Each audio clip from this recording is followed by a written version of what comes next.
Class 12th exercise 3.18 answer the following question. A part में देखते हैं। A steady current flows in a metallic conductor of non uniform cross section which of these quantities is constant along the conductor. तो इस question में हमें कहा गया है कि अब हमारे पास एक नॉन यूनिफॉर्म वायर है जो जिसका डायामीटर चेंज हो रहा है अकॉर्डिंग टू लेंथ। इसका क्या मतलब हुआ कि जो क्रॉस सेक्शनल एरिया है वो डिफरेंट पार्ट ऑफ वायर में डिफरेंट वैल्यू ले रहा है। देखिए यहाँ पे क्रॉस सेक्शन एरिया कम है और यहाँ पे ज़्यादा है। सो हमें पूछा क्या गया है कि इसमें जो करंट फ्लो कर रहा है वो स्टेडी करंट है। तो हमें बताना है इन क्वांटिटीज़ में से like current, current density, electrical field and drift speed में कौन सी क्वांटिटी कांस्टेंट होगी। तो सबसे पहले हमें मालूम है कि अब मेरा क्रॉस सेक्शनल एरिया वेरिएबल है, तो जो क्वांटिटी एरिया पे डिपेंड करेगी, जो आप कह सकते हैं क्रॉस सेक्शनल एरिया पे डिपेंड करेगी, वो कांस्टेंट नहीं रहेगी। तो सबसे पहले हम देख लेते हैं current. So by definition of current we know that charge over time, आप कह सकते हैं चार्ज फ्लो रेट भी हमें करंट की डेफिनेशन होती है। So charge Q upon time T. तो यहाँ पे हमें एरिया पे डिपेंडेंसी नहीं आ रही। देखिए अगर हम 2 एम्पियर करंट भी सेंड करें तो वो every part of the wire 2 ampere ही रहेगा थ्रू आउट, बेशक उसका क्रॉस सेक्शन एरिया इंक्रीज कर रहा है या डिक्रीज कर रहा है। सो करंट इज कांस्टेंट, जो हमारी टर्म होगी करंट वो कांस्टेंट रहेगी throughout the variable cross sectional conductor में। Second current density. So what is current density? We know that current density is defined upon current flow upon area. तो यहाँ पे area आ गया, तो यहाँ पे करंट डेंसिटी है जो हमारी वो क्या शो कर रही है, एरिया डिपेंडेंस शो कर रही है। तो this is not a constant, तो ये टर्म हमारी कांस्टेंट नहीं होगी। Next electrical field. अब हमें एक रिलेशन मालूम है between electrical field and current density. जो हमारा करंट डेंसिटी होता है जे से रिप्रेजेंट कर देते हैं उसे, वो किसके इक्वल होता है, sigma into E. Sigma here is conductivity. तो इलेक्ट्रिकल फील्ड हमारा किसके इक्वल आ जाएगा, E is equal to J upon sigma. तो जो हमारा इलेक्ट्रिकल फील्ड है रिलेशन आ गया जे अपॉन सिग्मा। तो जे करंट डेंसिटी है, तो करंट डेंसिटी ए पे डिपेंड करती है, तो इसी तरह से जो हमारा इलेक्ट्रिकल फील्ड है वो भी अब ए पे डिपेंड करेगा। तो यहाँ पे आप वैल्यू सब्स्टिट्यूट करके देख सकते हैं, E is equal to I upon A sigma. तो यहाँ पे फिर हमारे पास ए आ गया, मतलब एरिया डिपेंडेंसी आ गई। तो इलेक्ट्रिकल फील्ड भी हमारा होगा not constant through out the conductor. Next last one drift speed.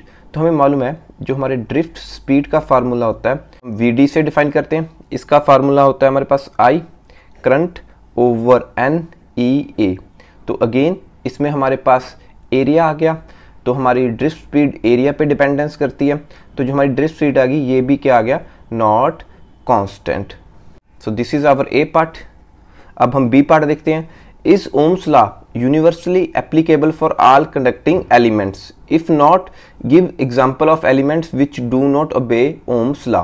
तो सबसे पहले जो मेरा ओम्स लॉ है ये बेसिक लॉ ऑफ इलेक्ट्रिसिटी है, but it's not a universally applicable. Even जो हमारे मेटल्स हैं, जो आप कह सकते हैं कंडक्टर्स हैं, उसमें भी जो ओम्स लॉ है वो बहुत लो वैल्यूज ऑफ वोल्टेज और करंट पे ही एप्लीकेबल है। अगर आप करंट की वैल्यू बढ़ाते जाएंगे तो जो हमारा ओम्स लॉ है वो भी मेटल्स और कंडक्टर्स के केस में भी एप्लीकेबल नहीं होगा। अदर देन दैट बहुत सारे एलिमेंट्स ऐसे भी हैं जिसमें ओम्स लॉ बिल्कुल भी एप्लीकेबल नहीं होता। तो इसका answer no, Ohm's law is not universally applicable for all conducting elements। Clear?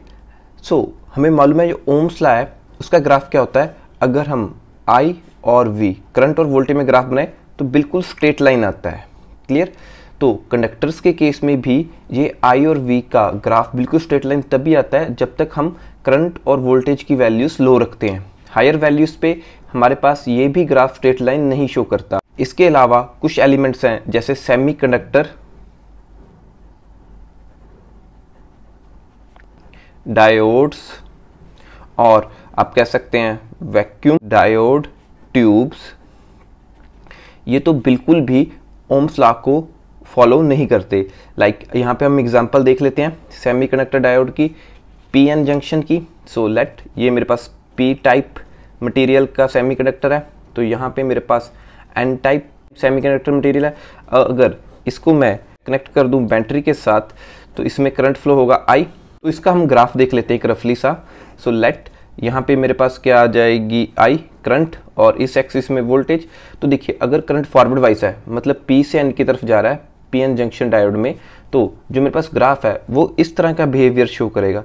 मतलब वोल्टेज बढ़ती जाएगी तो मेरा करंट बहुत कम बढ़ रहा है, फिर अचानक से एक पॉइंट के बाद वोल्टेज बढ़ी तो करंट एकदम से बढ़ गया। तो अगर मैं इसे रिवर्स वाइज करूं मतलब कि करंट में अगर यहाँ से भेजना चाहूं तो क्या होगा बैकवर्ड वाइज में, तो ये मेरे पास शो करेगा ऐसे कि मैं वोल्टेज को बढ़ाता जा रहा हूँ बट करंट बिल्कुल भी नहीं बढ़ रहा। सो सडन से ही एकदम ये शूट कर जाएगा करंट बढ़ना। तो ये फॉरवर्ड वाइज कर्व आ गई, ये बैकवर्ड वाइज कर्व आ गई। तो यहाँ से आप क्लियरली देख सकते हैं कि ओम्स लॉ तो ये बिल्कुल भी फॉलो नहीं कर रहे। नाउ सी ऑप्शन देखते हैं। So a low voltage supply from which one needs high current must have very low internal resistance why. तो इस क्वेश्चन में पूछा गया है कि अगर हमें हाई करंट चाहिए फ्रॉम अ सप्लाई तो जो हमारा इंटरनल रेजिस्टेंस है वो मिनिमम से मिनिमम होना चाहिए। तो इस केस में हम एग्जांपल देख लेते हैं किसी बैटरी की। सो लेट ये मेरे पास कोई बैटरी आ गई जिसका EMF E है।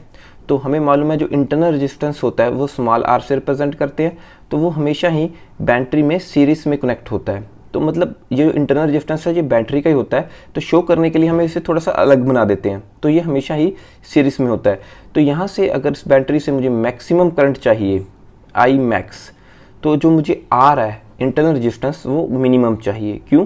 Bye a formula Ohm's law के अकॉर्डिंग हमें मालूम है आई मैक्स किसके इक्वल होगा EMF अपॉन R मिनिमम। तो आप देख सकते हैं कि जो मेरा इंटरनल रेजिस्टेंस है वो ओवर में है। अगर जितना इंटरनल रेजिस्टेंस जितना कम होगा उतना ही हमारे पास करंट की वैल्यू ज़्यादा होगी। So this is our C part. Now D option देखते हैं। A high tension supply of say 6 kilo volt must have a very large internal resistance why. तो इस क्वेश्चन में पूछा गया जो हमारे हाई टेंशन वायर्स होती हैं जिसमें वोल्टेज की वैल्यू कम से कम 6000 वोल्टेज तक होती है, उनमें हमें जो इंटरनल रेजिस्टेंस ऑफ वायर है वो ज़्यादा क्यों चाहिए। तो इसका आंसर देखते हैं। तो सबसे पहले हम इलेक्ट्रिसिटी डिस्ट्रीब्यूशन की एक डायग्राम देख लेते हैं कि how electricity is distributed to our homes, colleges, hospitals etcetera, कि कैसे हमारे पास बिजली घर तक या हमारे मकान तक जहाँ ऑफिस में पहुँचती है। This is our electricity distribution plan. तो सबसे पहले क्या होता है कि यहाँ पे हमारे पास एक डैम है, यहाँ पे हमारे पास इलेक्ट्रिसिटी बन रही है डैम में। तो जो इलेक्ट्रिसिटी बन रही है इन अ डैम उसे क्या करते हैं हम ट्रांसफॉर्म की हेल्प से उसका वोल्टेज इंक्रीज कर लेते हैं। ठीक है, आप आगे जाके पढ़ेंगे step up transformers and step down transformers. जो यहाँ पे हम पहले क्या यूज़ करेंगे स्टेप अप ट्रांसफॉर्मर, जो वोल्टेज को काफ़ी ज़्यादा इंक्रीज कर देगा और करंट को मिनिमम कर देगा। सो यहाँ पे मेरे पास वोल्टेज मैक्सिमम होगी और करंट मिनिमम होगा। ऐसा क्यों करते हैं? क्योंकि हमें मालूम है heating effect of a current किसके इक्वल होता है H heating effect is equal to I square R और T। तो देखिए हीटिंग इफेक्ट है वो करंट के स्क्वायर के इक्वल है। इस बात को आप अगर ध्यान से देखें, जैसे जैसे मैं करंट बढ़ाता जाऊंगा जो मेरा हीटिंग इफेक्ट है वो स्क्वायर की टर्म्स में इंक्रीज होता जाएगा। ठीक है, अगर आप सिंपली मान के चलिए अगर आप 10 भी I ले लें तो इसके कारण क्या हो जाएगा मेरे पास जो हीटिंग इफेक्ट है वहाँ पे 100 आ जाएगा I को सॉल्व करके। सो स्क्वायर के कारण जो हमारा हीटिंग इफेक्ट है वो करंट पे बहुत ज़्यादा डिपेंडेंस करता है। हाँ, R पे भी हमारा हीटिंग इफेक्ट डिपेंड कर रहा है but as compare to I R is negligible. हम R को निग्लिजिबल मान सकते हैं एज कम्पेयर टू I क्योंकि I के हमारे पास स्क्वायर है। सो क्वेश्चन में पूछा गया है कि जो हमारी जो हाई टेंशन वायर्स हैं, जैसे यहाँ पे लिखा हुआ है हाई वोल्टेज केबल्स, जिसमें मेरे वोल्टेज की वैल्यू अराउंड 6000 वोल्ट्स होती है, कि इसका रेजिस्टेंस ज़्यादा क्यों चाहिए। ठीक है, why it has a maximum resistance. देखिए सबसे पहली बात, हाँ इस केबल में मेरे पास ज़्यादातर वोल्टेज ही फ्लो होगी, करंट मिनिमम फ्लो होगा। क्लियर? सो दैट्स वाई हम इसका रेजिस्टेंस ज़्यादा रखते हैं। क्यों? क्योंकि अगर यहाँ पे कोई शॉर्ट सर्किट हो गया, अगर जब मेरा ट्रांसफार्मर ख़राब हो गया तो उसके कारण क्या होगा, मेरे पास करंट ज़्यादा जाएगा वायर में। सो करंट ज़्यादा गया तो इसका हीटिंग इफेक्ट काफ़ी ज़्यादा होगा, इतना ज़्यादा हीटिंग इफेक्ट होगा कि ये वायर को, पोल्स को और उसके आसपास के जगह को भी बर्न कर सकता है। तो इसे बचने के लिए हम सेफ्टी रीज़न के कारण, अगर यहाँ पे मेरा ट्रांसफार्मर ख़राब भी हो जाए, जिसमें कोई गड़बड़ी भी आ जाए, ज़्यादा करंट फ्लो कर जाए इस वायर में, तो भी जो रेजिस्टेंस है वो करंट को लो रख ले, करंट को लो रख ले, ताकि जो हमारे पास हीटिंग इफेक्ट का नुकसान हो वो कम से कम हो। So this is our answer कि जो हमारा हीटिंग इफेक्ट है वो करंट पे मेजरली डिपेंड करता है। सो इसका आंसर हम क्या लिखेंगे, हमें करंट मिनिमम फ्लो करना है। अगर गड़बड़ हो गई तो हम वोल्टेज आर मैक्सिमम, ठीक है, मिनिमम करंट लेना है तो हमारे पास आर मैक्सिमम होना चाहिए। करंट हम मिनिमम क्यों लेंगे? For safety reason. देखिए इसका आगे डिस्ट्रीब्यूशन भी समझ लेते हैं। जैसे यहाँ पे मेरे पास हाई वोल्टेज सप्लाई आ रही है तो यहाँ पे मेरे पास जो हमारा सब स्टेशंस होते हैं सिटीज़ में, टाउन्स में, वहाँ पे हमारे पास ट्रांसफार्मर लगा होता है, स्टेप डाउन ट्रांसफार्मर। वो क्या करता है, वो वोल्टेज को कम करता है और करंट को बढ़ा के हमारे पास स्कूल्स, इंडस्ट्रीज और हॉस्पिटल में आगे डिस्ट्रीब्यूट कर देता है। Thank you for watching the video.